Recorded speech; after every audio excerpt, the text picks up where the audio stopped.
Bonsoir tout le monde. Je me présente Marie-Hélène, je suis directrice de l'éducation à FI. Ça me fait grand plaisir de vous accueillir ce soir en grand nombre pour la conversation de ce soir. Je voulais mentionner que la conversation de ce soir sera interprétée en LSQ. En fait, il faut savoir que FI, ça fait 4 ans qu'on développe des relations entre la communauté sourde et malentendante, les artistes sourds et malentendants. Et on offre depuis ces quelques années des visites guidées en LSQ de nos expositions. Et cette année, on est très heureux et heureuses du fait que les visites guidées vont se renouveler à nouveau et seront présentées par notre collègue médiatrice sourde Caroline Hould, qui est présente ce soir avec nous. Le 7 juin, Caroline offrira une visite guidée en LSQ de l'exposition de Paola Pivi. Et le 22 août, Caroline offrira une visite guidée de l'exposition Autre monde de l'artiste Jacob Stinson. Voilà, bonne soirée. Merci.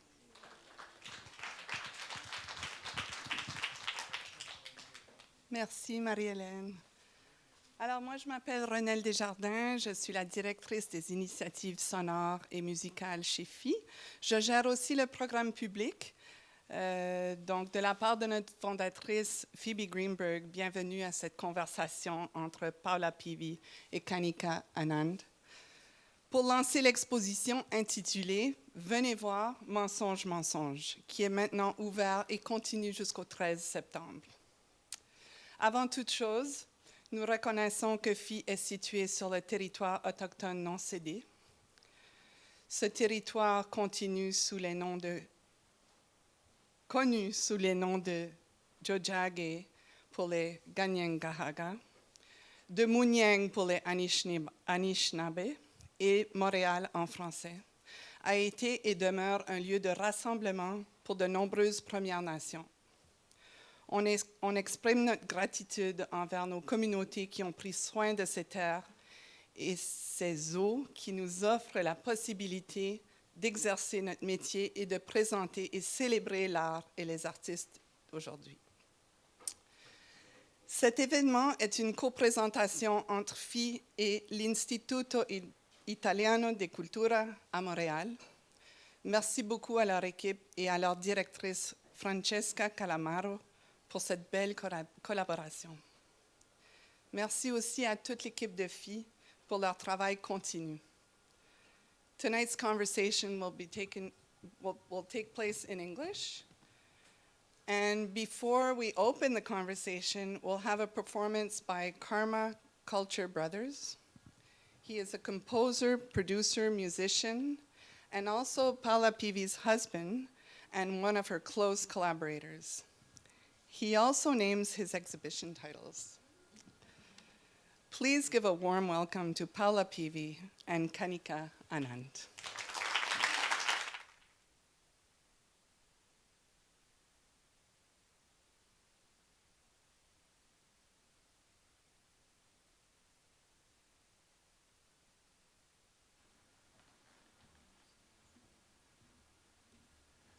Thank you. Namaste. Anybody been in Nepal? No. I grew up in Nepal. This is how we say hello, namaste. And Tashidelek is the word my parents from Tibet. And that's how we say hello. And bonjour. Good evening. Today I'm going to share with you one of my songs called The Love Meditations. As you see, this flute is a plastic. Actually, in Alaska, we also lived Alaska in the past. In Alaska, these Americans, they make this for the water and for the house. We call it BBC pipe. So I thought maybe I should make a flute because the benefit is I don't have to worry about the weather and the water, so I can carry it anywhere, this flute. So that's a very nice. So anyway, thank you. And now I'm going to share with you one of my songs, Love Meditation, okay?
Thank you.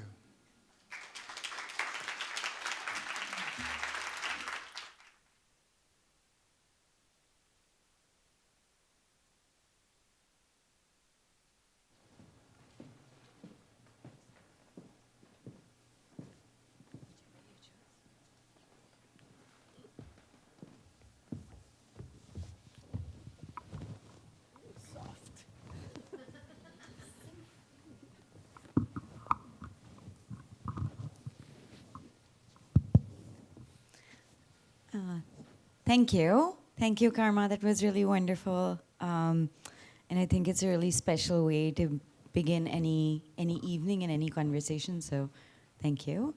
Thank you also to Phi for inviting us here, and to Paola for being here with us.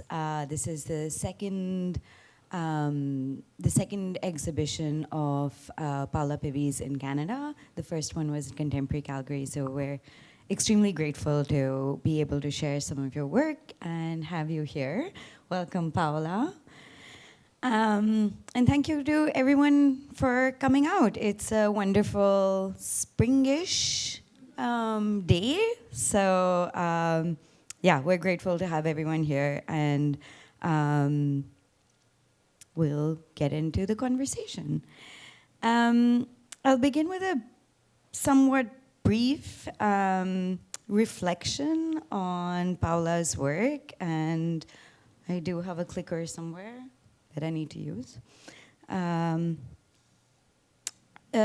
Paola Pivi creates worlds of wonder and abandonment where absurdism or whimsicality quietly challenges the rigidity of repressive systems. Her practice subverts the familiar and reshapes how we experience the built environment. Informed by careful observations and imaginings, Paola unpacks misinformation and stereotypes, crafting worlds that are curious and magical, yet grounded in contemporary realities, where identities intersect and merge, and where social bonds and shared environments are reimagined. I'd like to begin this conversation with some recent work of Paola's. Okay, get that going. This is from a very recent exhibition that concluded just earlier this month at Parrot in Paris, titled Live Again. And this is text-based work. It's a specific hand-drawn typeface that Paola, you've used, I think, 2006, 2008. And it had a very specific context. And correct me if I'm wrong, the first time you sort of used it, it was Free Tibet in an installation quite similar to this. It was hand-drawn. And of course, you have explored this language since. And although it began with a very specific context, I think it's a universal language and it's still relevant, perhaps even more so now.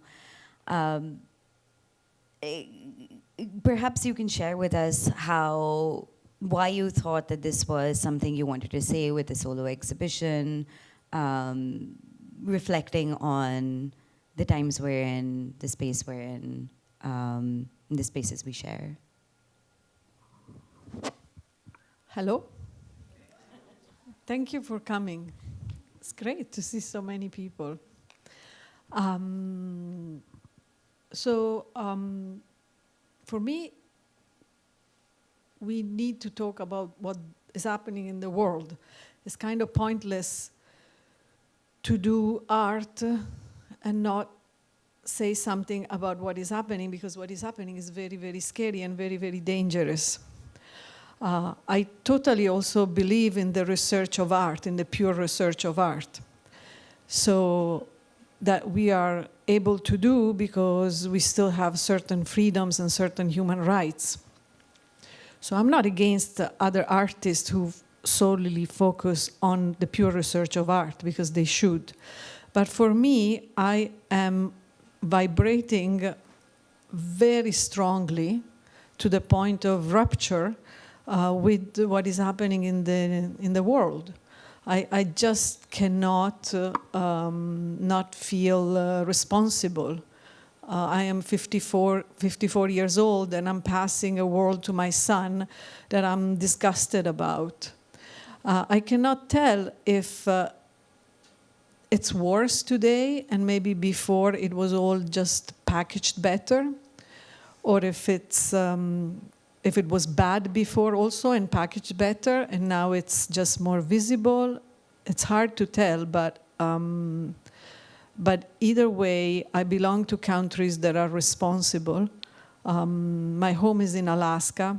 I'm Italian at birth, and so when I had my show in Paris, it's a show that I waited for a long time. It's at my gallery, Présentée, Paris. And so this is the first room. I took the first floor, so people came up a staircase, and as they arrived, they entered into a room where there were lots of murals and drawings and embroideries. And I was able to express certain things that I wanted to express. The main sentence, which is also by Karma Culture Brothers, is free humans. And then post-colonialism, international law, human rights. I'm going by memory of others. Killing human children is wrong. Pedophiles killing art. Free violence, free brainwash, targeting journalists is unacceptable. And also, I also repeated murals from the past. I had done one, God let me hunt, and another one, please don't get a divorce, and another one, inspired by my own country, Italy, galloping to fascism. At the center, I put a small sculpture of an artwork I made, which is an inflatable ladder, 20 meters tall, which I put on the facade of the Grand Palais recently. But it was commissioned by Echigo Tsumari Triennial in Japan in 2015. And so I thought, I'll just put this small sculpture at the center. I was not even thinking why I did that, but some people came to me and said that the sculpture is a symbol of exit, elevation. Thank you. It is a somewhat depressing situation we find ourselves in. The ladder is quite symbolic within the space. To me, it kind of symbolizes growth, and perhaps that is, in a way, exit or escape or a way out through something, climbing out of something. This is also a recent work that you showed at your solo exhibition at the Art Gallery of Western Australia. One of the most expansive solo exhibitions of your work. And this includes, of course, the Free Humans mural, but also an installation of suspended knots. And it again, this is a work that is that was made earlier, but it really feels very relevant today, the context of peoples knotted, entangled within the politics of others, knotted through borders, knotted through opinions. How would you respond to this work again now? It also brings me to something that you consistently have said, that all art is political. And you sort of feel there is a temperament of life that you respond to with all the work that you're doing. I think we've already had that conversation about, okay, there feels a time where I need to respond and I cannot not respond to what's happening in the world. But perhaps you can kind of extrapolate a little bit more as to how you see this work and can we untangle the knots, and is there a way for us to progress through conversations? So this is new, because it's the show at Agua that is still on in Perth, and the sentence "Free Humans," it's new. It's by Karma Culture Brothers, and it's a response to today, to recent times. The artwork on the ceiling is called "Share, but it's not fair," and I declare that the items which are visible pillows, people can see their pillows, are made with the cloth of the Tibetan Buddhist monks, the same fabric. Therefore, the connection to politics is explicit in that information. And so then it's suspended, it's knotted, it's many, it's orderly, it's different but similar, and there is a tension because they are knotted and suspended with very thin threads, so the whole installation feels that tension.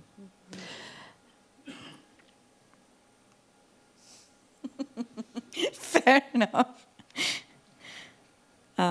Yeah, this is Please Don't Get a Divorce that we spoke about. And this talking about politics and the sort of thin thread, the thin wire that we find ourselves often living.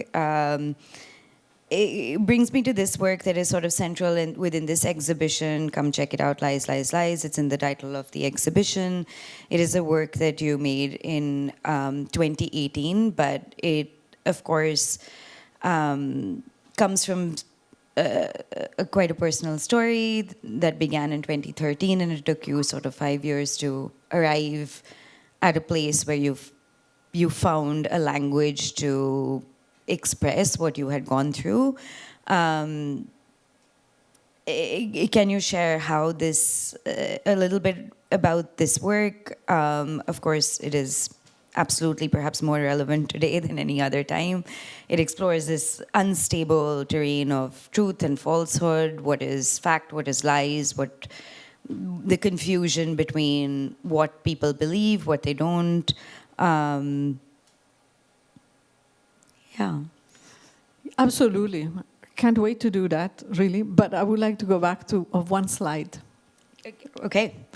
I would like to say that, and my English is not good enough, my language is not good enough, I speak with my art, but I would like to say that the knots here in this reference to Tibet and Tibetan Buddhism, of course, is to do with the politics of having been taken by China, but it's also to do with the internal struggles inside the Tibetan Buddhism and episodes of violence covered, abuse of children who are becoming monks at the age of 7, and also this culture that was based on a theocracy that, it's a struggle to maintain in modern times. So the knots can represent many different things for many different people, but also at the same time, it's a beautiful graphic work. Yes. Where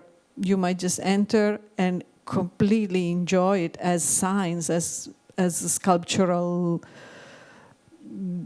graphic, three-dimensional painting. It was a piece that I connected with the artist Carla Cardi of Italy, who is an amazing painter, who was a best friend of mine, who is no more with us because she started working just after World War II. And so I just wanted to speak a little bit more about this piece. But now let's go to one of my favorite pieces ever. This is called Lies. And I am extremely happy that it's shown here again. This is extraordinary. So this comes from a personal story of mine that I'd like to share with you. In 2013, my husband and I were adopted by an amazing child. But then, 6 months later, there were some problems with the adoption. And so we had to start a court case against an institution called Tibetan Children Village that is closely connected to the Dalai Lama and that is based in India. We were also based in India, so we started a court case in India.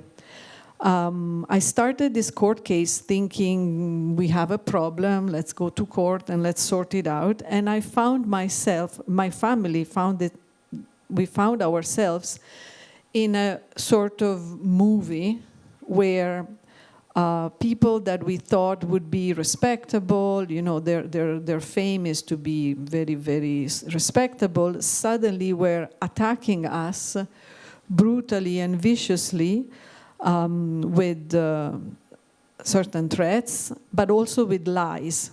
So their attack in the court was to tell lies against us. So they said anything against us that they could say except that we were dead, because, of course, we were in court alive, so they couldn't say that one. But besides that one, anything could go, and the opposite of anything. And including that we had kidnapped a child and our son and so on. Crazy things. And so in 2013, lies were still rare in societies. I was shocked of this. It felt like a train in my face, and it completely confused me and destabilized me and made me very, very confused. Fortunately, Karma is more like he's born like a freedom activist in his head, and so he was not hit by the lies. And so he basically shook me out of confusion and told me, are you dumb or something? We never kidnapped anybody. And because it really affects you. So I conceived this work in 2013 where the person is surrounded by images of reality. There are 45,000 circa. And lies are spoken to the person. I was able to make the work only in 2018 at the Bass Museum in Miami Beach. I self-produced the work. And by the time I showed the work in 2018, already lies had become part of, do you remember in those years? I remember certain journalists were counting the lies of the president of my country. They were like 64,575 lies in a year. I remember this in the news. I might be quoting it wrong, but I think you remember too. And also, but it was not only in my country, it was also, I remember Volkswagen in Germany came out with lies. The iPhone was telling us lies. It was kind of coming out like that. And then it's been worse ever since. So then I showed it again into 2021, and we had plenty of lies again to add and to, and today again, we showed it again here, and we updated the lies from the last 5 years, introducing new lies. Some of the lies are historical, meaning an authority has said that lie publicly and then declared that it was a lie, or it was proven very, very clear that it was a lie. And so some of those lies are spoken in the piece. And then there are also some other silly lies. And then there are lies about situations of our societies where we know that something is not right, not adding up, but has not clarified what's the lie and what's the truth, like in what I called historical lies. And so for me, it's such a privilege to be able to install this piece again, to update it, to present it, to talk about it with you, and it's really an ambitious feat that Fee has done for art, for me, and this is unbelievably good for me.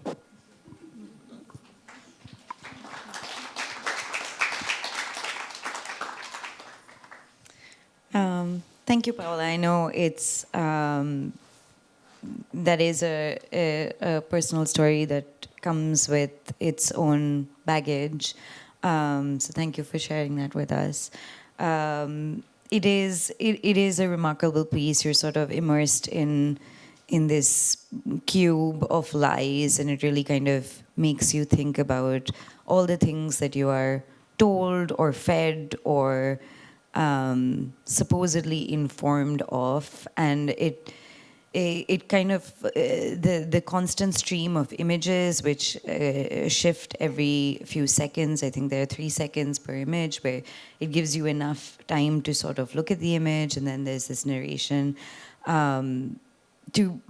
Sometimes you need, and I think we were talking about this the other day, that sometimes you need to be in a ridiculously bad situation to understand how you're being manipulated and how bad the situation really is, in terms of like kind of unpacking what are the layers of truth and what are the layers of lies and what are the layers of reality, and where those commingle and merge, and where doubt comes in, where you begin to actually think that, am I going crazy, or is this the truth, or did somebody actually say this?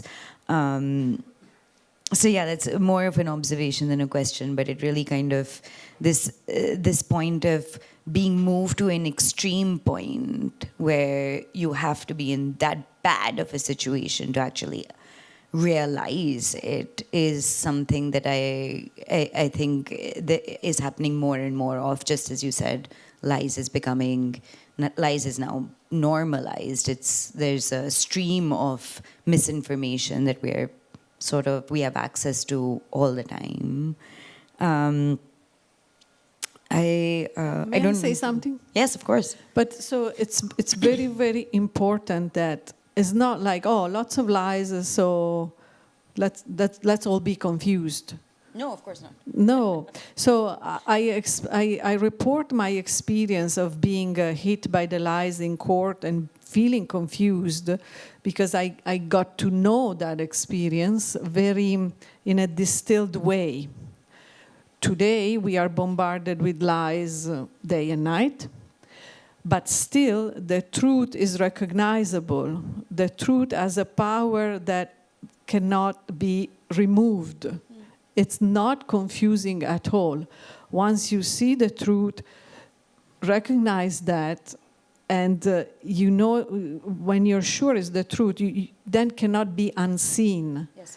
So the more we are conscious of the swaying, and all this, and we need to grasp the truth, and we need to hold on to it, and we need to keep ourselves in a situation of truth, and not in a situation of, sorry my English, cleanliness, or we need to keep it and exercise it almost as a, well, the word religion is coming to my mouth, but I don't want to use the word religion, of course, this moment. But I think you know what I mean, because it's not confusing. It's a weapon applied to us to confuse us. But it's not confusing. It's a weapon. So they're using this weapon, and it's really crazy. I just have to mention one lie, and I hope there was a lie that was spoken 2.5 years ago or 3 years ago that for me it's like a laceration of my spirit, because when somebody had formulated the lie involving 40 children, and then that was clearly a lie. That was done by somebody with malice. Not everybody who repeated it had malice, of course. But I remember Biden repeating it. That's unexcusable. Because when you have so much power in your hands, you need to control what you say before you say it. Because people can die. It's basically, life is sacred. We should not. I think I can stop, and maybe we can have questions from people later or now, as you wish. Yeah, I'm going to skip through a few slides and maybe come to the works that, I'm going backwards, sorry. We go again. Come to the works that you more recently have made that kind of speak to this idea. This is New Life, produced this year, again for Parrot in Paris. It recently just closed. This is 50 star-shaped branches of lemon trees.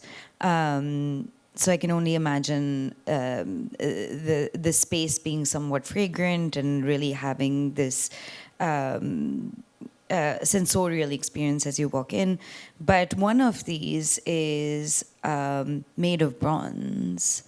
And this to me is really a more tender moment of that same sort of suspension, the liminal space where you're kind of talking about all your work in a way is about life, and some of it seemingly more playful. But I think this work is poetic and tender, and it's hopeful. So can you share with us a little bit about how this work came to be and what inspired you to make this work? Absolutely. This is called Live Again. And the stars are made of lemon trees, dried, that have been cut and that can regrow. So no trees have been killed with this installation. So all the roots have been kept and nurtured, and they're starting to regrow now. Because this is a recent show that just closed. It's at the same show at Présentée in Paris. So if you flick one more, I think we have one more photo where it's more visible. The other. I'm going backward again. Here. Yep. So this central piece is made of bronze. Let's see if there is another photo where it's even more visible. Yeah. So the stars are made with 11 lemon trees, and they dry and dry and dry, and so it's an ephemeral sculpture. The installation is made of many of them. And so I wanted to keep one of them, and so I had it replicated in bronze. But doing this in bronze was not easy, but I was able to make a bronze that is extremely realistic and very, very light. I was able to make a bronze that doesn't have the heaviness of bronze. And that happened because I was directed to a foundry called De Carli in Torino, near Torino. I approached this foundry. It's a foundry founded by 3 intellectuals, and they worked with Pennone, with all the major artists. But when I got there with my idea to redo this star of dried lemon trees realistically and then paint it, the daughter of one of the owners was studying mathematics, stopped studying mathematics, but that's not because of me. She was also, and she started working in the foundry to reproduce mathematically that one of them. So she dismantled it, cataloged it on a train of tables. She cataloged every single leaf and every single piece, and she rebuilt it in bronze by hand. And in doing so, she became part of the foundry of her father, and you can tell that she will run the foundry for the future generations. So the father was encouraging this very much. And that's how I got. But I really feel it's almost like a new way to do bronze, because it's so light. We don't have a close-up picture, but maybe you can find in my Instagram. No, we don't have. But the little, it's incredibly precise, and the pricks are so like hair thin.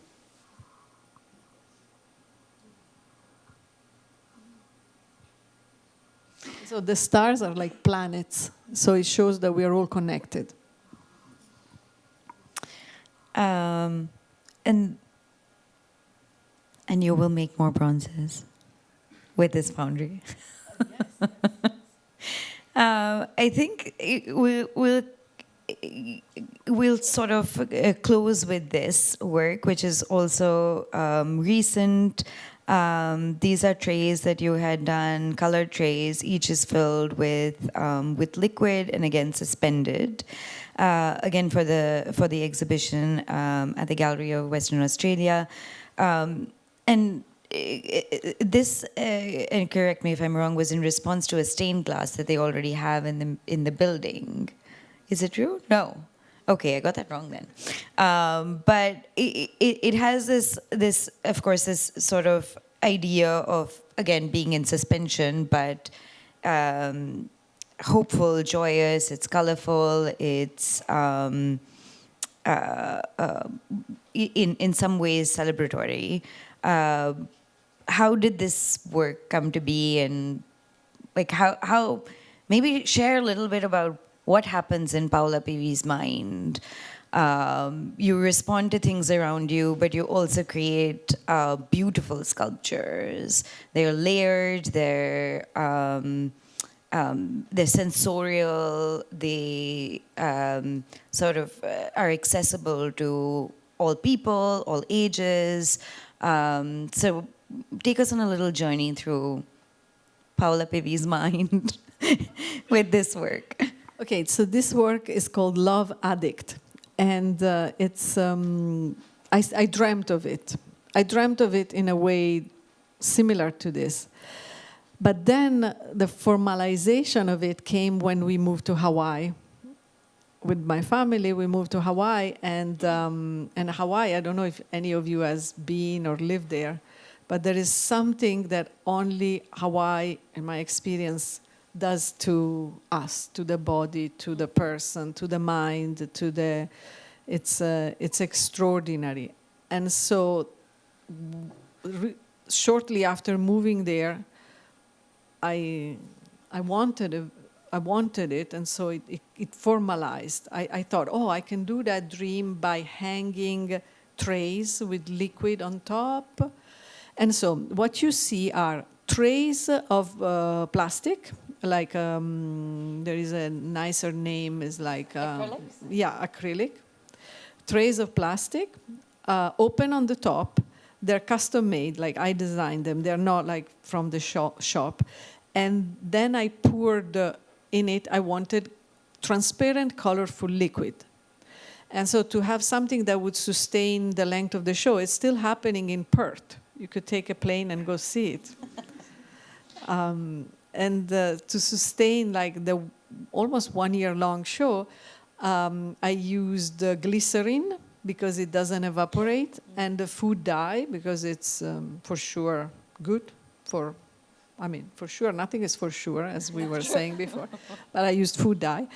And so the trays are hanging with very thin metal threads at the corners, and they don't reach the floor, and they're all hanging from the ceiling. And so, and we, what you probably read is that we placed it in Perth in a gallery on the roof that has two sides made of glass. And so that was a response to light, because light changes all the time in the piece, as you can imagine. So if you flick through the 3 or 4 photos that we might have back and forth, then you can see. And people could walk through. I left one passage through so that people could walk through this. It's also a donkey on a boat. I think we'll sort of leave it there. I don't know, Paola, if you have any last thoughts or observations, anything that you'd like to share. Waiting for a question from Cheryl. You don't have to. And I like this donkey, so we'll keep this image at the back. But yeah, we're open to questions. Thank you, Paola.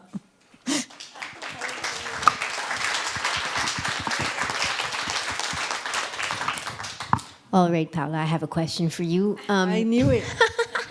Well, it's more like you're an amazing storyteller, which is something I've come to appreciate, having spent a good amount of time mounting the show, having down moments, sort of moments of calm where we can just talk about life and think about, what it is we do. There are things that really intrigue me about your path. The fact that you are an engineer by training, mini, but you told the story of Kolana, which is in the show here, and I think it has a beautiful Montreal connection, and I would love it if you would maybe tell the story about that work that's in the show. Perfect. So good idea. Look, you're always the best. First of all, storytelling. My home is in Alaska, so I witnessed firsthand the amazing storytelling of the indigenous people of Alaska, who is the same people So I'm sure you know what I'm talking about, and it's so nice to be able to share life with them, with the Inuit. They told me that in Alaska they like to be called Inuit. I know it's different, so I hope I'm not offending people here, but in Alaska my friends told me Inuit is the name, and we are all one people all across the Arctic and Russia and everywhere. So Kolana, I was studying engineering, left engineering, did not know anything about art, did not know that I was an artist, but started to feel attracted by this thing called art. I could see that there was an extra dimension. And so I went into art academy. I was so lucky to bump into a teacher who became the most famous teacher in Italy for art ever. But in our days, it was his first job there, so he was not famous, but I bumped into him, and his name is Alberto Garutti. I would not be sitting here had I not bumped into him. And so when in my first year, I started making art, but I did not join to make art. I joined the academy just to study, but then he demanded that we make art, of course, so I made art. Or maybe I found out that the things I was making or the things I felt like doing, the world calls them contemporary art. And so it was very natural. And so I made that necklace. I made this necklace that comes up as a mask when you wear it to cover my face. And I wore it in class, and he loved it, of course. And then 3 years later, and that was my first year in school. 3 years later, he wanted to purchase it from me after, I never finished school. So, but I was starting to fade out 3-4 years later, fade out from attending school. And so he purchased it from me. He wanted to purchase some pieces. I sold them to him. Of course, it was an honor for me to sell them to him. And now, unfortunately, he prematurely left this world recently. But his son, Francesco Garutti, who is here with us, because he's the deputy director of CCA. Tell me if I'm saying anything wrong. And so he brought in his hand luggage the piece, and we showed it here.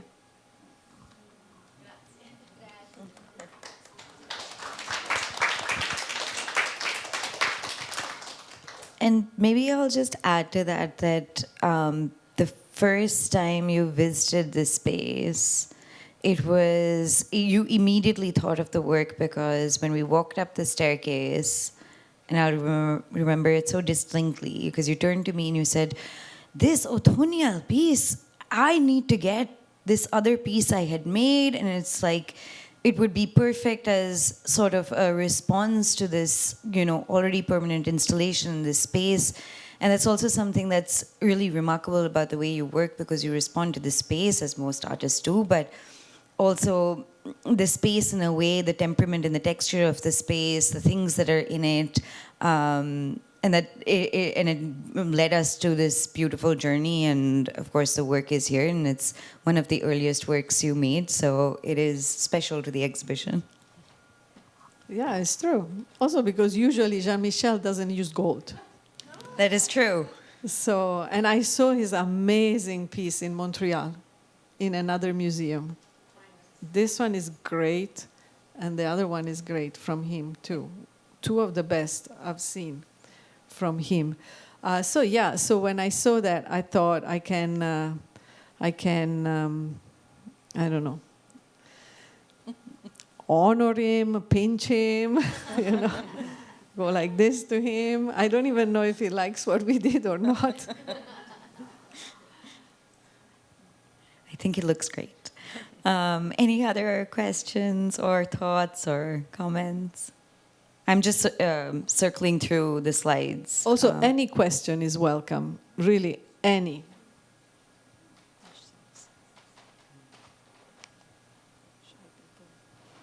Also, we are looking for shoes. If anyone has a pair of worn shoes. No, I'm just joking. I see a question right at the back. I just wanted to make a comment about on top of the lies, and I just wanted to thank you. Thank you. Oh, sorry, I didn't mean to do that. For being so open about just how damaging and distorting and hurtful this period we're living is for anyone who's trying to be alive and awake.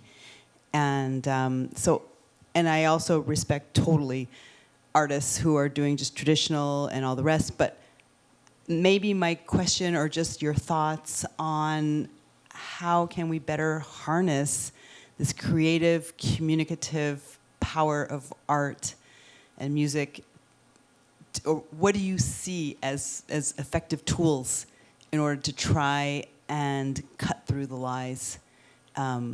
Anyway, more than anything, I just wanted to thank you. I think every person can have their own. At the moment, for me, cutting through the lies is crazy because it happens from social media. So it's the tool of lies, I use it to cut through the lies. But, social media adapts to the person. Yep. So my social media is tuned in a way that gives me a lot of truths, and I never trust it, of course. So that's where I try to figure out what's happening. Definitely not the official news anymore. That's gone.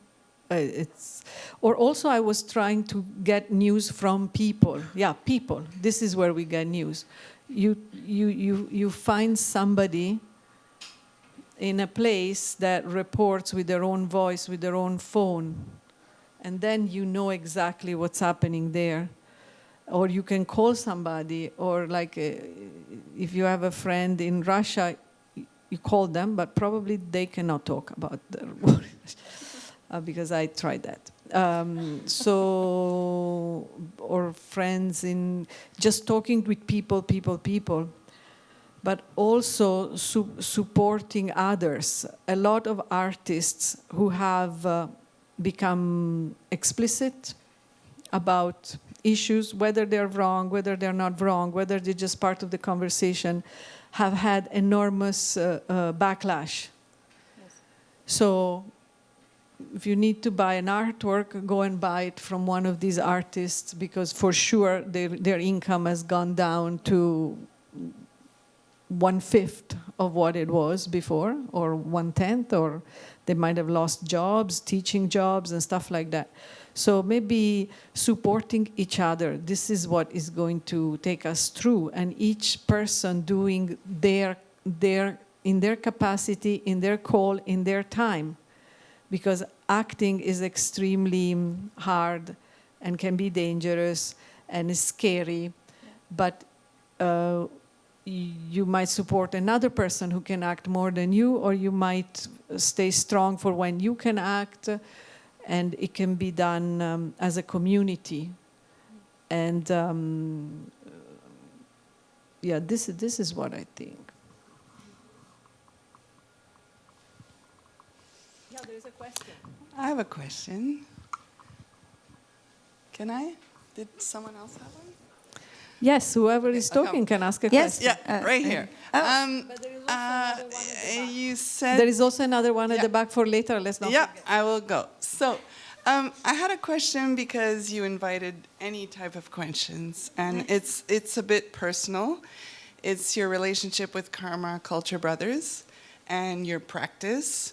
Do you integrate, or will you ever integrate music in your expression as Paola Pivi? I already did. You did, but in your exhibitions. Yeah, I already did, but not as a soundtrack. That's but, it. I'm talking about sound, I guess. No, I already did. Also, thanks to the Karma, because we didn't do a honeymoon. And then one day I was in Alaska, and I thought, let's fly to the Pribilof Islands. And then I realized it was the first flight after the wedding. So on the airplane, we said, this is a honeymoon. And when we got there were 500,000 seals, fur seals. Screaming.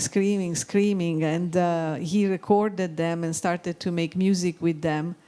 And at the same time, in Alaska, Karma was one of the founders of an extraordinary thing called Monday Love. Monday Love was a friend called John Reeves, opened his house every Monday from 6 p.m.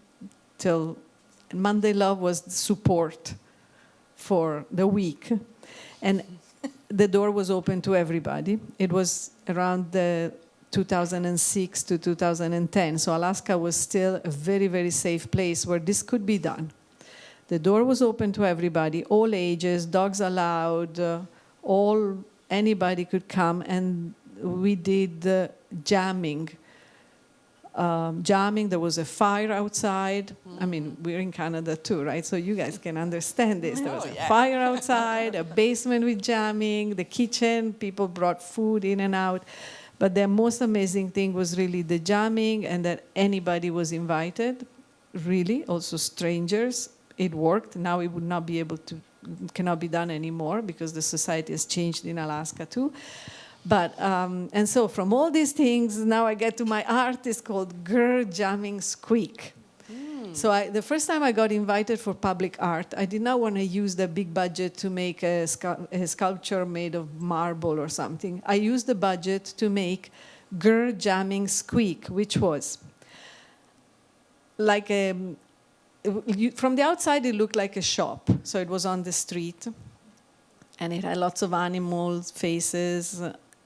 It was a sound recording studio with also lots of instruments available, and the sound engineer always available there, open to everybody. We also provided royalty-free recordings of animals, 100 of them. And so the public was invited to come and use the studio as they pleased, as long as they included one animal sound in their compositions. And it could be a professional band recording music, or a grandfather playing with their grandchildren, or anything in between, or somebody just trying to play an electric guitar for the first time in their life.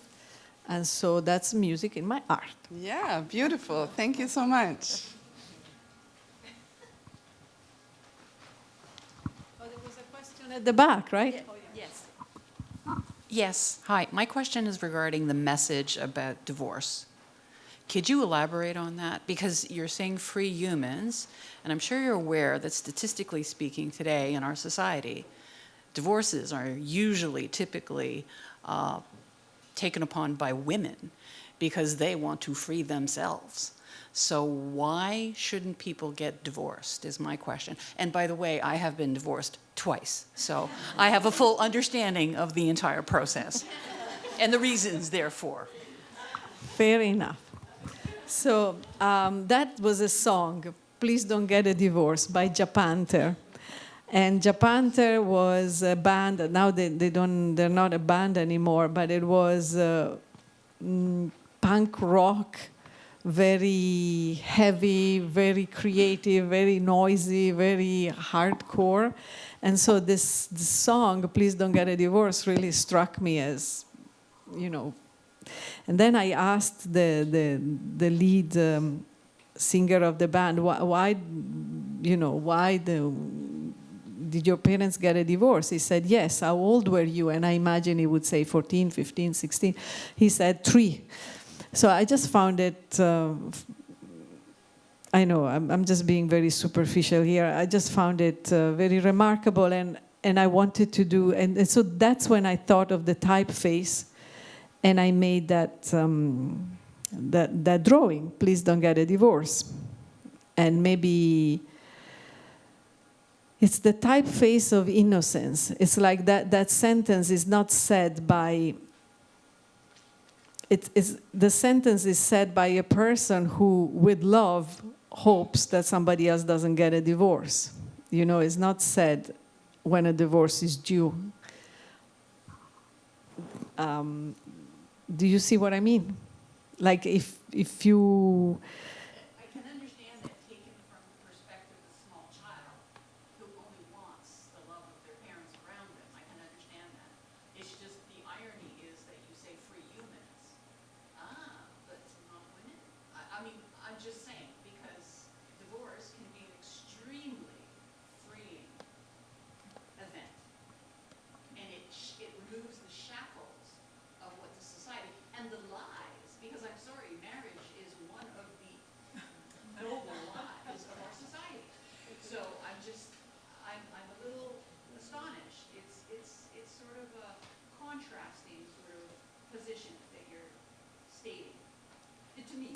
No, I completely agree that divorce is legal, should be legal, stay legal, and anybody who wants a divorce should get a divorce, right? In Italy, we have a huge problem that women who want a divorce get killed often, regularly, like one a week. So I'm totally with you on that part. I'm not with you that marriage is a lie.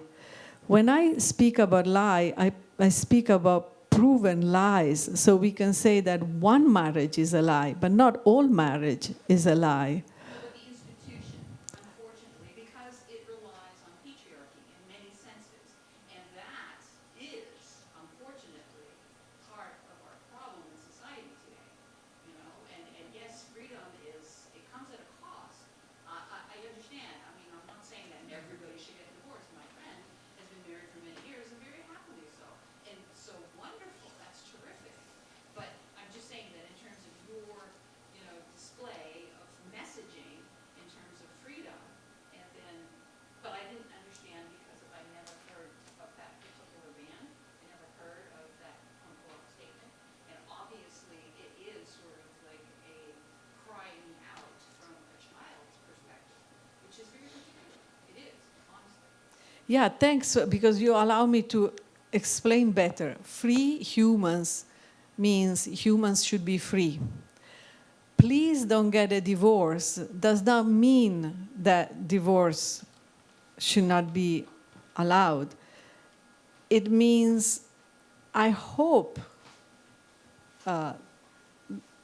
there is no divorce, and please don't get a divorce, I can totally say to my husband, I humbly hope, because I'm in love. And I can also say to my son, please don't get a divorce from me. So this sentence is said with the please in front. It's the please explains that it comes from a place where, and why does it work as an artwork for me? Because it doesn't speak about divorce. It's just an example, the divorce. It speaks about our condition when we hope for something positive. So please don't get a divorce is like the voice of that 3-year-old Japanter singer speaking to his parents. And it's the voice of me maybe saying, please, Kanika, stay my friend. It's all this, and so rendered with that typeface for me becomes an artwork. But I couldn't agree more with you that divorce, I would never say to somebody, please don't get a divorce when they clearly need a divorce. But also I would like to ask a question to you, because why do you say that the institution of marriage is connected to patriarchy? I mean, sorry, of course I know the zillions of instances when patriarchy and marriage and abuse and so on, but why do you think of it as every case? Because technically speaking, I believe in the matriarchy. And technically speaking, I think that we are on the verge of a revolution where we need to upend our entire vision of what it is to be human beings and how we function with each other. And so if we were a circle of matriarchs, let's say, okay, and elderly women would be at the very top of the matriarchy, because they are the ones with the experience and the knowledge, and they are the ones with a view of the world, very much like our indigenous people, okay? They make decisions as part of a matriarchy, and they make decisions for 7 generations. And the care for the mother, the earth, and the people, the children of the earth, doesn't require marriage. It is not essential.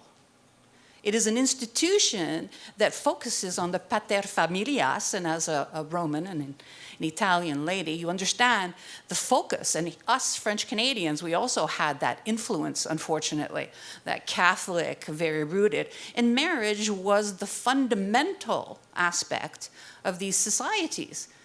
And unfortunately, the women, their free labor, their, I'm sorry to say, in slavery to the system, was absolutely essential, but it was unseen. It was never spoken of.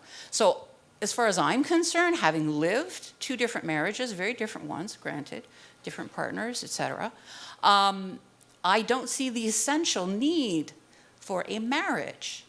Women should act as free individuals. They should be able to have children with whomever they wish to and have whatever they need to bring them up. They are individuals. They are part, and the children should always be the center of the circle, right? That is the beauty of the matriarchy. We don't need these pyramid-shaped structures of domination, and that includes violence and everything else, okay? But that's my view, and I am a feminist and a hardened one. And at my age and stage in life, which I'm happy to say I'm 63, on the verge of 64, so I am technically a senior, and I do have a perspective, and I live with the insanity, absolute insanity of social media, and unfortunately, this horrible existential moment that we have right now, okay? And we have to bond together, I agree, and art to me is critical. I live in Montreal, I love it. We have culture everywhere. I enjoy plays, I enjoy ballet, I enjoy opera, I enjoy art on the streets, on the walls, on the alleyways, everywhere. That is what being human is all about. And that is my act of resistance. I live art. I consume it rather than other things that are, you know. And divorce is also, unfortunately, part of an outcome that we have because we are enforced into these systems, you know, unfortunately. So yeah, that is my point of view. And just because you're basically an activist. Your art is an activism. It's a form of activism. It's a way of waking people up, getting them to see things differently.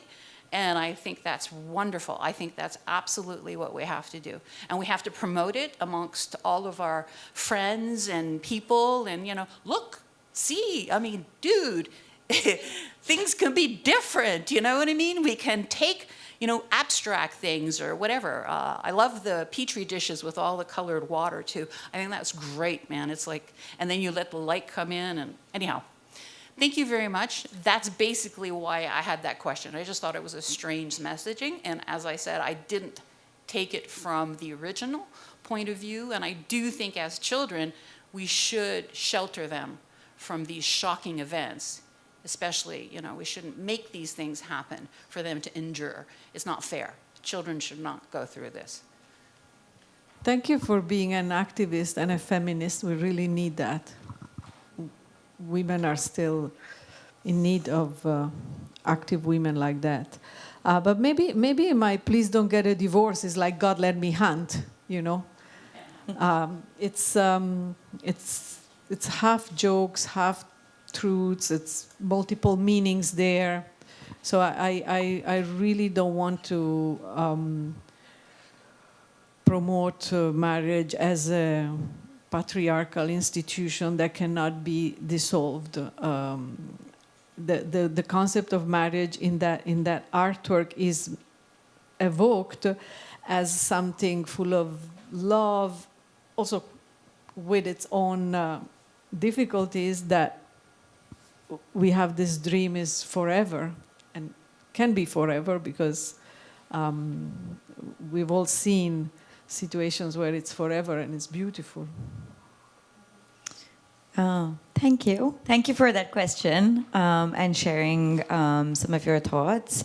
If this is the last question, last comment, please. Thank you. Sorry. And then anyone who chooses to have a longer conversation, we can have it. Paola is here. I'm here. Karma is here. Thank you. Hi.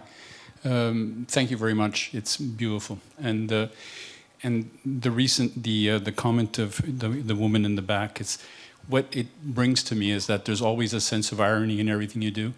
A statement can provoke this kind of conversation, and her take is a very personal take because she's lived through 2 divorces. So my question is, why 2 divorces if you're against divorce? But that's a personal question that is between her and herself.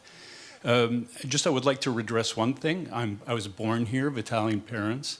I've grown up here. I've traveled a lot. Here in Quebec, 2/3 of children are born out of wedlock.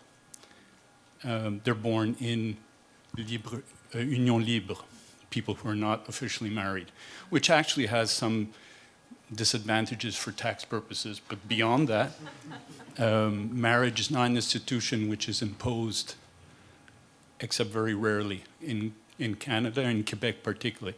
So I want to say that. But I would like us to also know that everything that you do, I feel, is very personal to you, and it's a comment which is personal, but it invites a multiplicity of interpretations.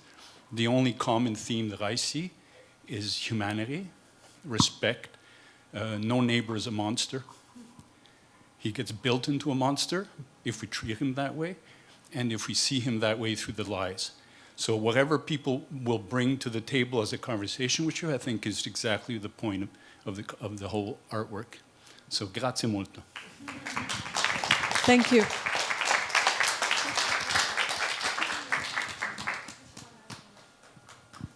A last comment?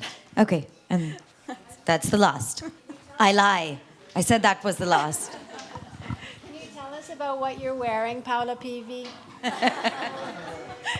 Wearable art, purchasable as well? No, this is, I wore this for you, Canada.